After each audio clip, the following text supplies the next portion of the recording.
आज हम बात करेंगे समास के बारे में। समास, जिसे अंग्रेजी में कंपाउंड भी बोलते हैं, और समास को समझाने से पहले हम कुछ शब्दों के बारे में आपको परिचित करवाना चाहेंगे। हर भाषा में शब्द रचना की 3 विधियां होती है। उपसर्गों द्वारा शब्द का निर्माण, प्रत्यय द्वारा शब्द का निर्माण और समास द्वारा शब्द का निर्माण। समास द्वारा शब्द निर्माण के विषय में हम आपको आज विस्तृत रूप में बताएंगे।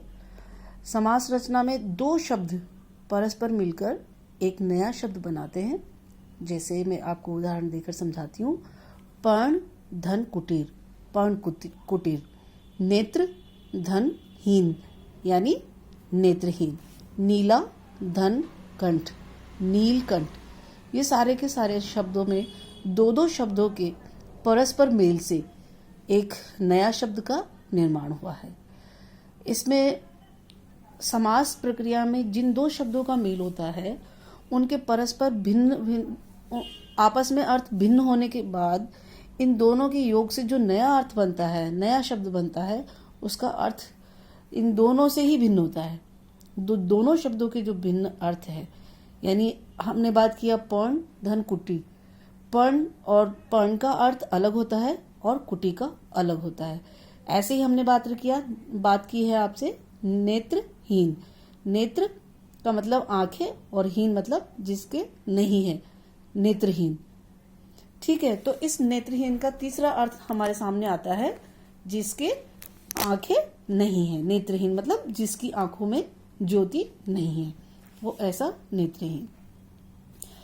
अब देखिए, समास रचना 2 शब्दों या 2 पदों के बीच होती है। ठीक है, पहला पद क्या कहलाता है? पूर्व पद, और दूसरा पद उत्तर पद कहलाता है।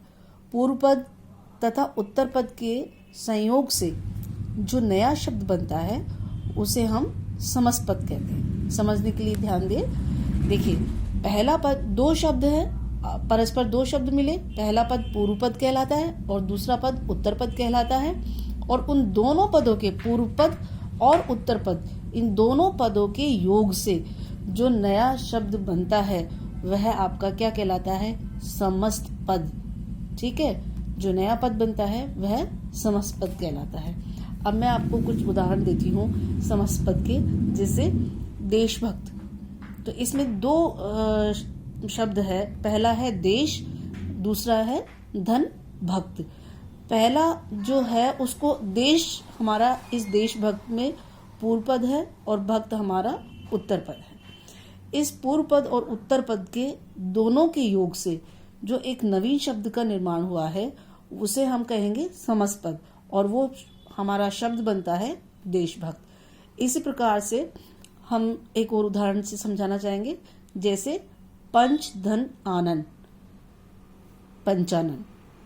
पंच आपका पूर्व पद हो गया और आनन आपका उत्तर पद हो गया। पूर्व पद और उत्तर पद यानी पंच धन आनंद दोनों के योग से हमारा जो तीसरा पद बना है पंचानन, ये पंचानन क्या है? हमारा समस्त पद है। इस प्रकार हम समास के बारे में, समास को परिभाषित करना चाहते हैं, या समास को जो एक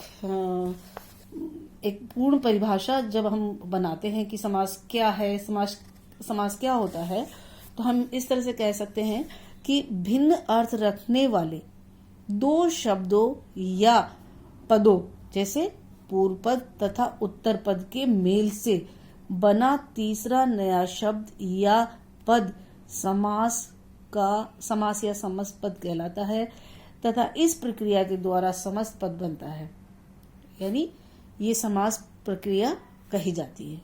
अब एक बार फिर से समझ लीजिएगा। भिन्न अर्थ रखने वाले 2 शब्दों या पदों के मेल से तीसरा नया शब्द या पद समास या समस्त पद कहलाता है, और इस प्रक्रिया के द्वारा समस्त पद बनता है और समास प्रक्रिया ये कहलाती है।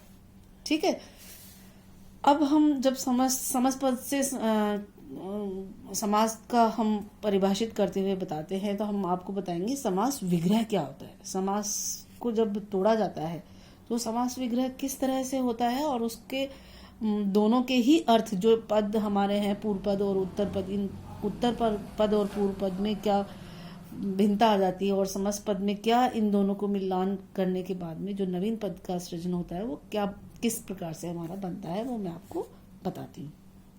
जैसे समस्त पद के दोनों पदों को अलग अलग किए जाने की प्रक्रिया क्या कहलाएगी? समास विग्रह। पदों को अलग अलग करते समय दोनों पदों के बीच के जो विभक्ति कारकीय चिन्ह होते हैं वो विभक्तीय कारकीय चिन्हों को जोड़ दिया जाता है। जैसे डाक गाड़ी समस्त पद है और इसका विग्रह होगा डाक के लिए गाड़ी, अर्थात दोनों पदों के बीच के जो कारकीय चिन्ह के लिए जो लोप होता है, समस्त पद में जो लोप होता है वो कारकीय चिन्हों का विग्रह करने पर उनका प्रयोग किया जाता है। इसमें हम बोलेंगे डाक गाड़ी, डाक के लिए गाड़ी, अर्थात दोनों पदों के बीच के कारकीय चिन्ह के लिए हमने प्रयोग किया के लिए, डाक के लिए, डाक धन गाड़ी, डाक जो कारक चिन्ह हमारा बीच में है के लिए, कर्ता ने कर्म को करण से जो 7 कारक होते हैं, अष्टम जो हमारा होता है वो संबोधन होता है, तो ये कारक है हमने प्रयोग किया है के लिए, यानी दोनों पदों के बीच में डाक के लिए गाड़ी का जो लोप कर दिया जाता, हम लोगों ने जो उसका लोप कर दिया था उसे पुनः यथास्थान लगा दिया जाता है।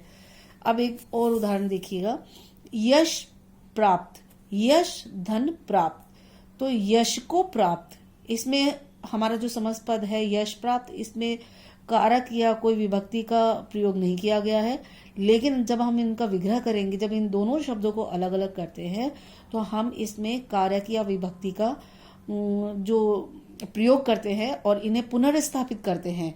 जो कारक चिन्ह होते हैं उनको दोनों पूर्व पद और उत्तर पद के मध्य स्थापित करके एक शब्द उसका बनाते हैं। जैसे दाल चावल, दाल और चावल, ठीक है। ऐसे ही हम बात करते हैं देशवासी, तो देशवासी में क्या हो गया? देश का वासी।